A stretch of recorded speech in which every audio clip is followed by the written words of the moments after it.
Hi, everybody. We're going to pick up from our conversation that we started earlier on Chapter 4, and we're going to start with cash controls, work through controls on disbursements and receipts of cash, and go through the bank reconciliation in this video. Remember in our earlier discussion about internal controls that one of the areas that we have to have the most stringent and most effective internal controls is with cash, right? Because cash is that most susceptible of our assets. It's the easiest to steal. I've got $100 in my pocket. You need to prove that I wasn't in my pocket to begin with. It's easy to walk away with. It's easy to put in other places. But it's not just cash, we have to remember, right? We could falsify documents so that we get paid for fake expenses that we didn't incur. We could have an inflated paycheck, put in overtime, or raise our pay rate. Additionally, we could make payments to a false company. So this part of the lecture does focus mainly on cash, but it's important on cash in the hand, but it's important to remember that there are other ways to steal cash.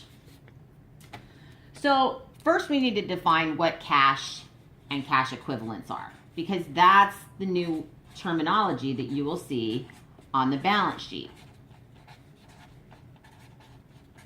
So the easy part: currency, paper money,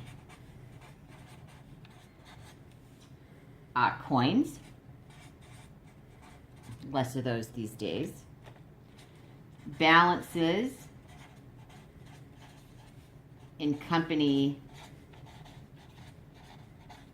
checking and savings accounts,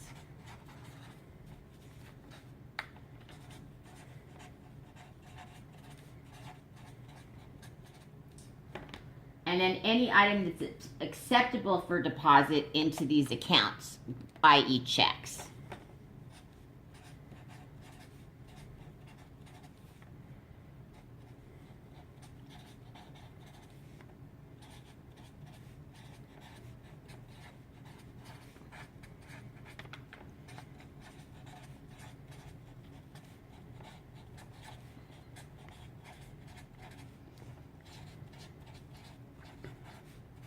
I didn't want to do a PowerPoint for you guys, so we're doing it old school all the way with this. So that's cash. That's easy enough. What are cash equivalents, though? Cash equivalents are items that are so liquid that the company is allowed to include them in their cash balances. So they're short-term investments with a maturity date no longer than 3 months from the date of purchase. And I'll write that down. So it's short-term investments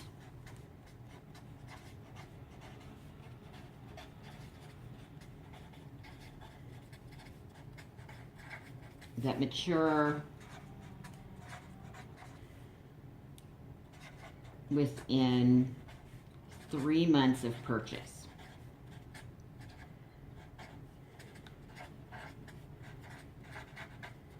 So what do I mean by the term mature? It means that it pays off, it's finished. So we purchase it, you know, if I purchase one of these items today, I have to be able, it has to mature within 3 months of that so that I can get it back. These are fairly easy to sell and trade. So examples would be money market funds,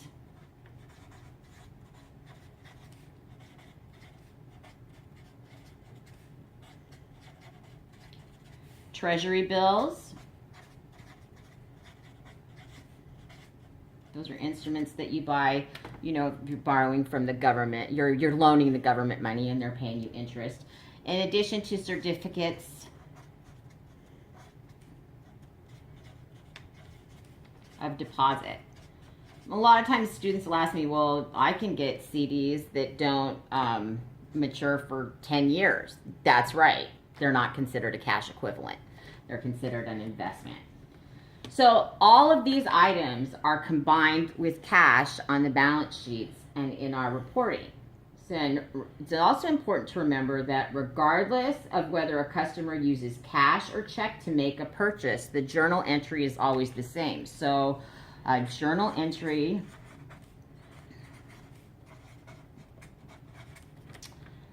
whenever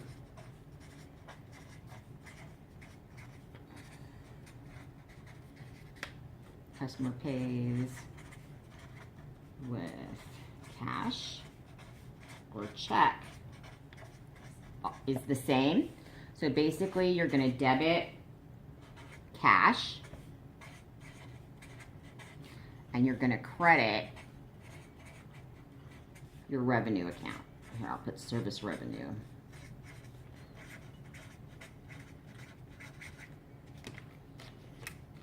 One other thing I want to mention before we move on is that there's always a question of how much cash is too much or too little to have on hand. A company doesn't ever want to hoard cash because your cash should be making money for you. So you want to have enough available to pay your bills and take care of unexpected expenses, but then all the rest of your money for a company and a person should be invested so that it's making money for you. And you have cash managers that help to do this, and that's another field of accounting that you can go into if you so choose.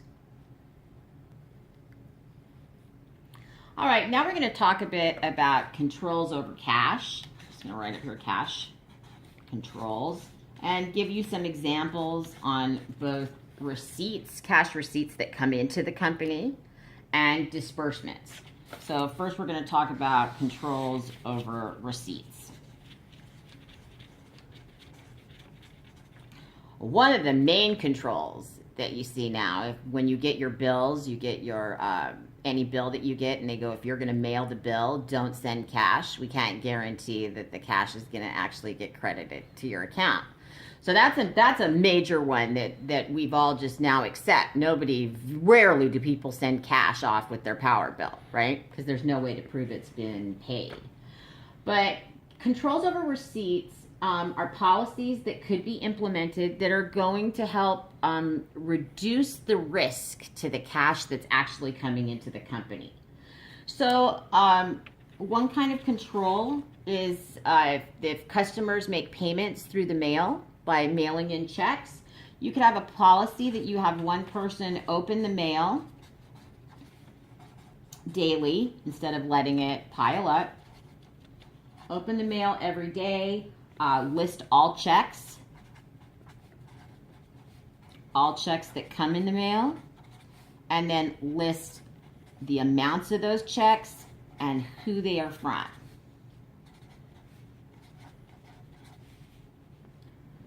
Who the payer is. So that's one control, right? And then another control dealing with the same thing, we then assign a different employee to deposit cash and checks in the company bank account each day.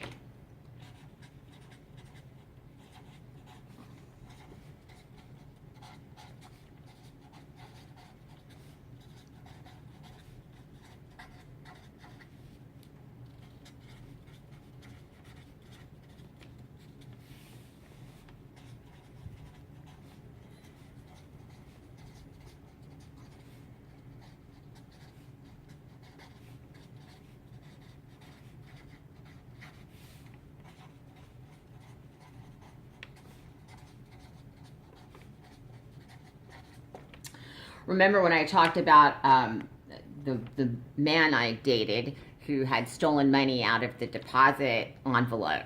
But one thing that they did have done correctly is they knew who made all those deposits. So when they were able to figure out that it was the problem with the deposit, they were able to go to him, and they didn't have to search for other employees. The person who's going to deposit the checks and the cash should be different from the person who receives the cash and the checks, of course. Because if I receive the cash and the checks and I get to go deposit it, I can take cash out all I want. There's nobody else there to look. So you want to make sure these are two separate people. You're going to have another employee record cash receipts in the accounting records.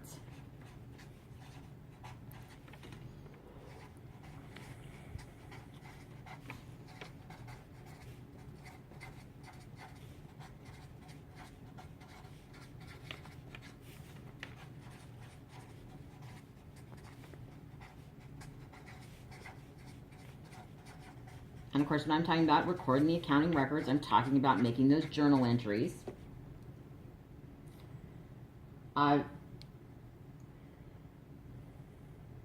As soon as possible, and additionally verify receipts by comparing the deposit slips with these records.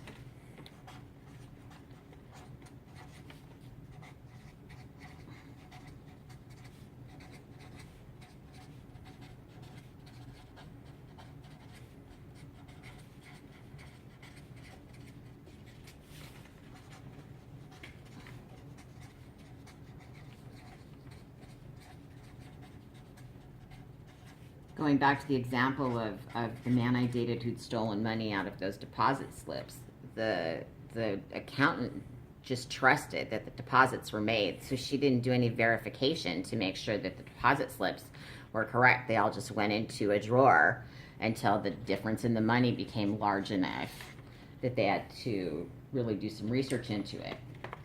And then another item that's interesting is to accept debit and credit cards to limit employee access to cash.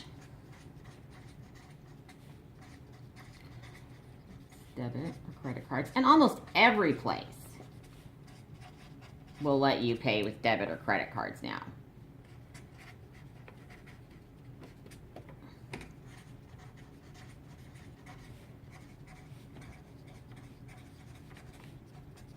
That goes to that opportunity, right? If we don't have cash, if employees don't have the opportunity to steal it, then we don't have to worry about them taking it.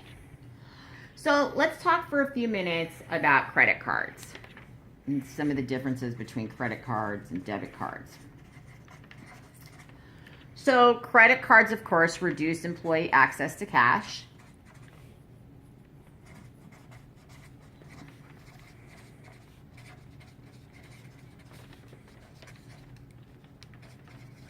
But the credit card companies aren't in business to do any of us favors. So how do credit card companies make money?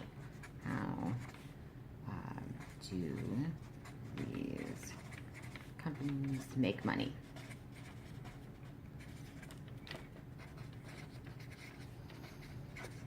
And let me just define really quick. Credit cards are, they basically give the customer a line of available credit or money that they can spend, and then they pay that back to the credit card company within a specified period of time. So basically the credit card company, it's a line of credit, a loan to the card holder. So one of the ways that companies make money is they charge interest on unpaid balances. Charge interest on unpaid cardholder balances.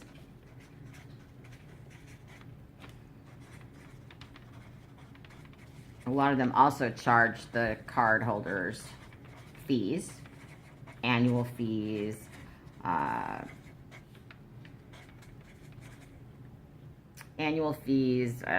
late payment fees, things like that.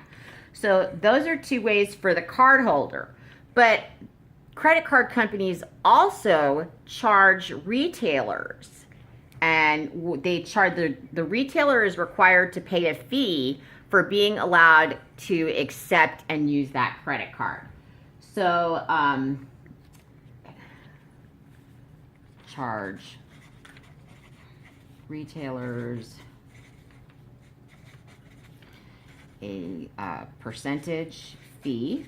So it's a percentage of total credit card sale. Percentage fee, it's usually between 2% to 4%. So that the company is allowed to use that card. And so if the company doesn't pay the fees, the credit card says, okay, you can't, we won't accept your credit cards. So there's a bit difference into our journal entry when we're talking about recording credit card sales. So I'm going to put here our journal entry. Nice thing about credit card sales is that we are allowed to debit cash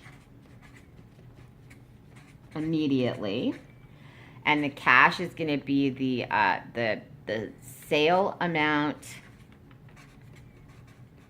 less this retailer fee.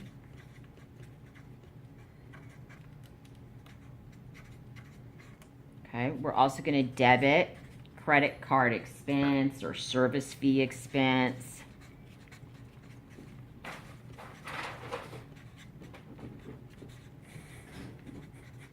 And then we're going to credit service revenue for the full amount. Service fee expense is considered a regular expense of doing business, but it doesn't change the amount of the service revenue. So if our sale was $100, we would have debited a cash for $98. If we had a 2% fee, we would have debited the fee for $2, and then service revenue would have been the entire $100. Quick aside, I want to add on about the debit card transactions are recorded the same way that credit card transactions are recorded. The only difference is that debit cards are different, because if you use your debit card, you know that money is withdrawn immediately from your account and put into the, it's taken out of your account, whereas with a credit card, you're kind of extended that cash. For the company, it doesn't make any difference. However, the fees for debit cards are a lot lower for retailers than credit cards. So a lot of times when a store owner will go debit or credit, if you just say whichever one's cheaper for you, a lot of times that's something that's really appreciated, unless you need to use the credit card for some reason. All right, so those were, we talked about some controls for cash disbursement, and there we talked about some of those in class, for receipts, and we talked about some of those in class as well. And now we're going to talk about cash disbursements, which are, of course, payments of cash by the company. And of course, the fewer cash payments the company makes, the better. So the first one that your text talks about is make all but very small.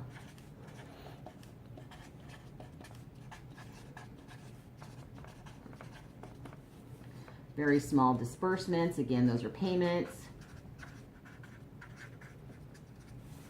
by check or credit card. By check, credit card, or debit card.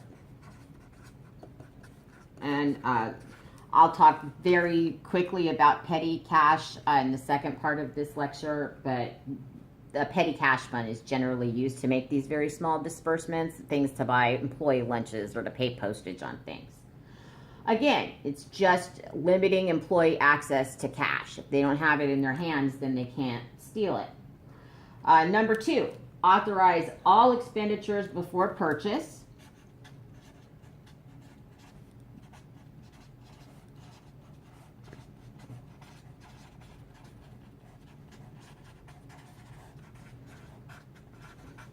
Don't send your employees down to Costco with an open-ended card and don't tell them so they just go find whatever you need for the office.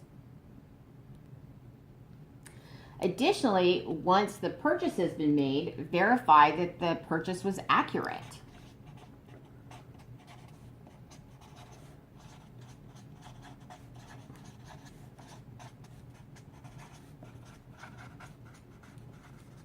Okay, and the person who's verifying it and authorizing it and purchasing it, those should be different people, okay? The more separation of duties you have, there is opportunities for collusion, but it's harder than if one person is able to authorize the payment and check and do all that. All right, 3, checks should be serially numbered.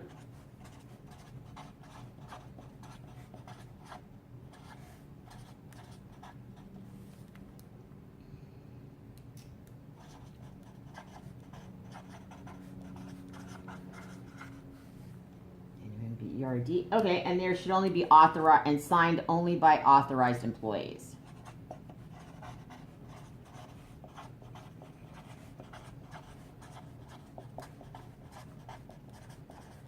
Remember I told you when I worked at Circus in Reno, we had checks that were automatically signed by the computer. But the problem was we'd get half a dozen or so blank signed checks that we'd just throw in a bottom drawer.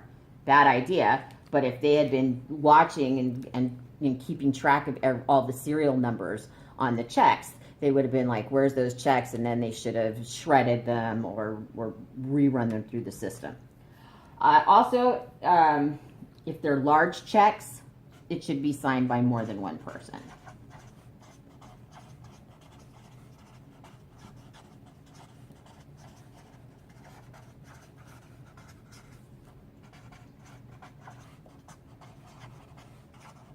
And don't let your payroll manager sign their own paycheck, okay?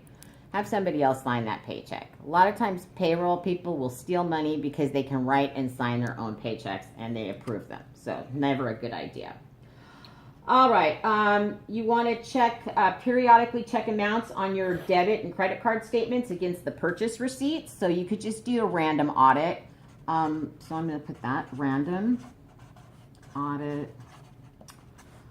To check accuracy between debit, credit card receipts, and card statements. Remember, it's not an issue. A lot of times people go, oh, I trusted this person. They never thought that they would do that. Well, that's one of the reasons why people do it. It's that opportunity. The opportunity is there. We're trying to take away that opportunity. We're going to max purchase limits on debit and credit cards. So you have maximum purchase amounts.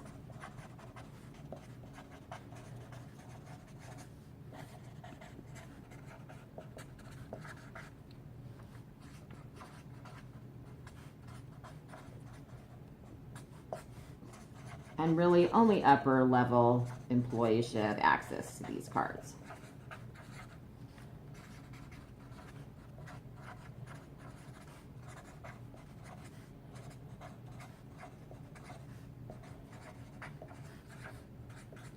And again, whoever is making purchases should not be the same person authorizing, should not be the same person doing these random audits. And I understand that's harder in a smaller company, but it's a fact of life that you need to switch things around or take responsibility as the owner of your business for taking care of this.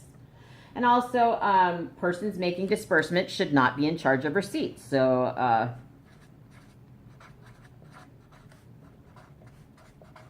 so the person in charge of making payments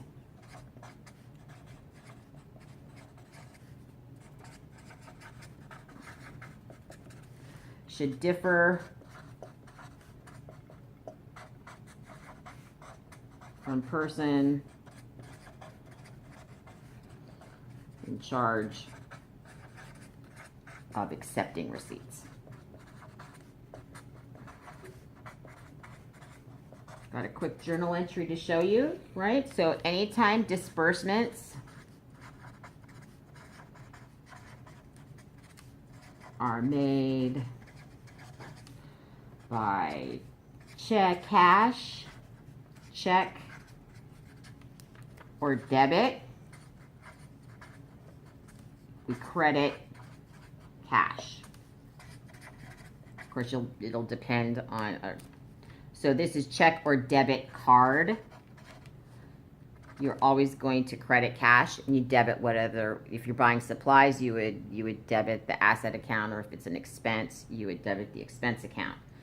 And this is different if disbursements are made by credit card.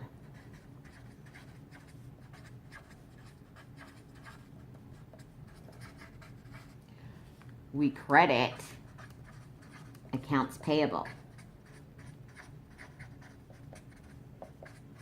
Cash won't be affected until we pay off the amount of the accounts payable.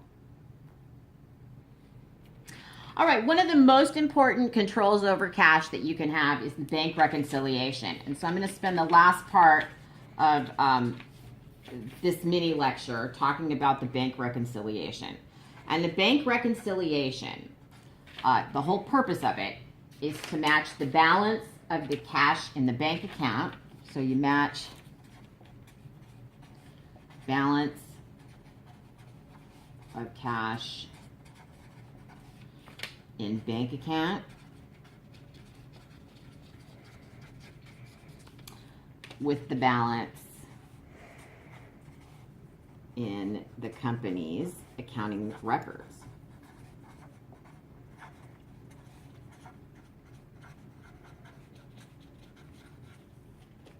That's the whole purpose, right? And if those of you that have bank accounts, you know that your bank account balance is not always the same as the amount you have recorded in your check register or your book.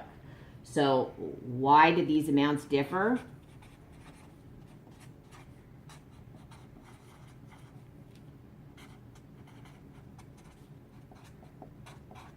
They're a result of two things. The main reason are timing differences.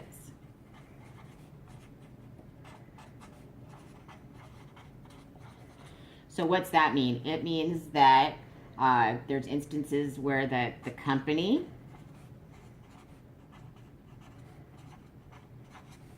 has recorded an item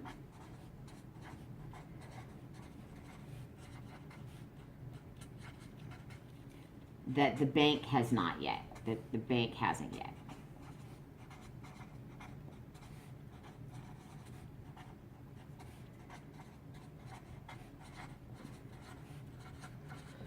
The most common of these that we see where the company's recorded an item that the bank hasn't recorded are something called deposits in transit. So that's where the company has made a deposit, but it hasn't been recorded yet. When I used to bank with Bank of America, if you made a deposit on a Sunday, it wouldn't be recorded until the Monday night. So in this situation, the company would have recorded the deposit, but the bank wouldn't show it yet.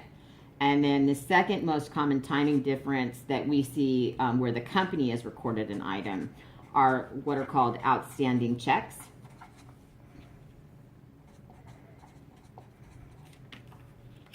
I'm going to make sure I'm using the right term for our book.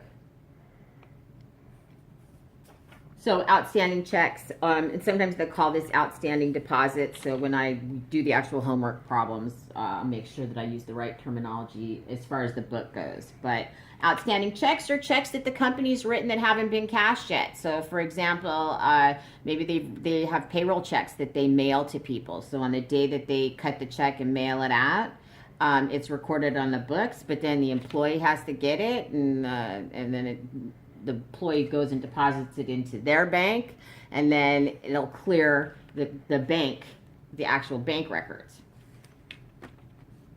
Additionally, we can have errors. Oh, no, I want to do one other thing. There's timing difference. So that's on the company side. We can also have timing differences where the bank has recorded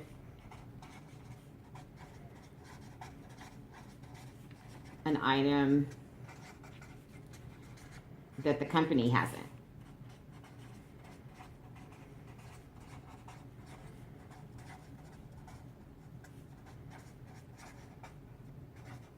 And actually, the company waits to get that bank statement to find out what those fees are, or those charges, or those deposits are. So these can include fees charged by the bank, taken right out. You know, if you're charged for your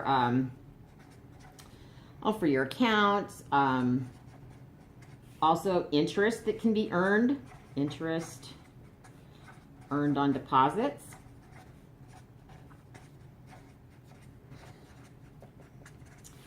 Amounts collected by the bank for the company.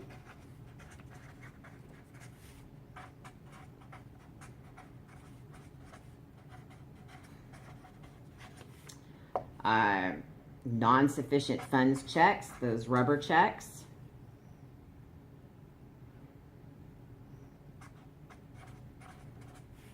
And amounts that are paid by the bank for the company. Automatic payments, things like that.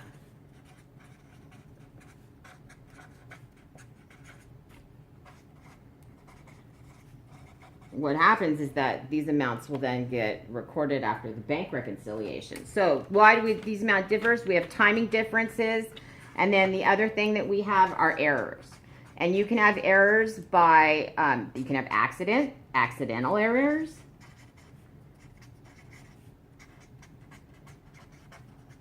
By the bank or the company.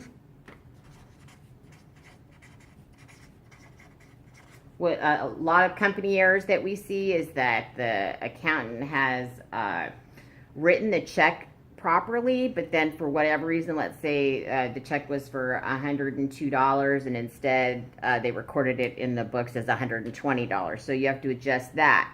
A lot of times what you'll see with banks is sometimes they'll deposit the wrong amount into a bank account, or they'll take an amount out that shouldn't be out. So these are accidental. Can be either by the company or the bank. And then you also have intentional errors,